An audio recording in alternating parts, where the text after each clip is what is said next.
Makin lak berpeluang ya kena kepisah sinyum kejatuhkan harga. Sorkan Meghalaya kalau Wanrah ya ke Mangtyngka ke Pura bat ke Khaddu jong ke Samoi Traikam jong ka hinin ke sengi. Kene ke long ke kubur lo ki kattu kat ni ki thong hapo jong kene ke Mangtyngka.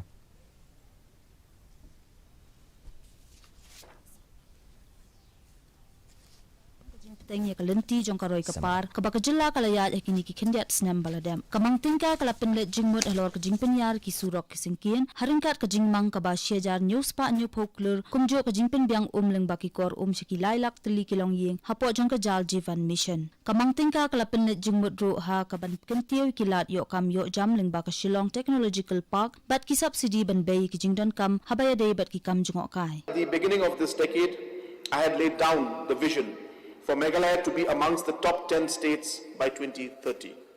In the last two budget speeches, I have reiterated this vision and laid down the framework for achieving it. I am pleased to say that we are on the stated path. The northeastern region is in general, and Meghalaya in particular, have a huge infrastructure deficit. My government has been focusing on bridging this deficit over the last 4 years. This budget will continue to give a strong thrust to infrastructure growth by prioritizing roads, water supply, power, transport, and social infrastructure.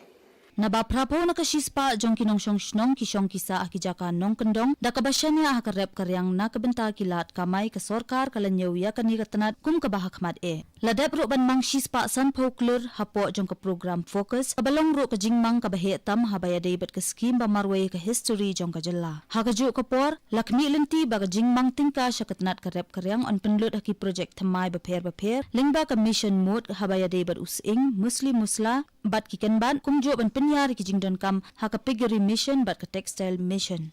In a state where 80% of the citizens reside in rural areas and depend on agri and allied activities for their livelihood, farmers have to be at the core of the development paradigm. Accordingly, the overall well-being of the farmers has been our priority.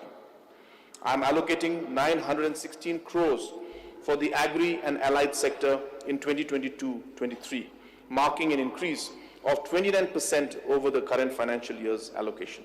Kiway pat kijaka baka sorkar kala penlet jingmut lengba katay ka Mangtyngka ki kantop ya ka jingpenyar hakalyang kakot ka kya bat ka jingyada ka jingpen thamay ben penlongi kita masa halor kaput ka tembaro shisnam bat ka jingwanra ka jingpenwandur thamay na kabenta ka jingpenne pensa ya ka maryang. Meghalaya kala penkre ban long ka jella ka banengkong e hapo ka than chatay lamingi ban menjori ka jingsiw na kabenta ki ecosystem services model ki ban kantop ya ka jingpen biang bat jingkershan pisa siya ka imlang saalang kan penne pensa bat banyada ki klaw ki baladan lupa. Kajingkran halor ka Mangtyngka kalakut haringkat kajingkermen ka baong baka nongrem ka baskem ban kentiyo batra ka Meghalaya siya ka thup kardan top 10 jong ki jilla ka ri kalasdang hakini ki saus nem balalet kane ka Mangtyngka ka tharu ikilenti ban kenjo siya kane ka thong. Bureau Report DD News Meghalaya. Dapat inyepet ya ke jinglong jingman ka sumeneng hasilong.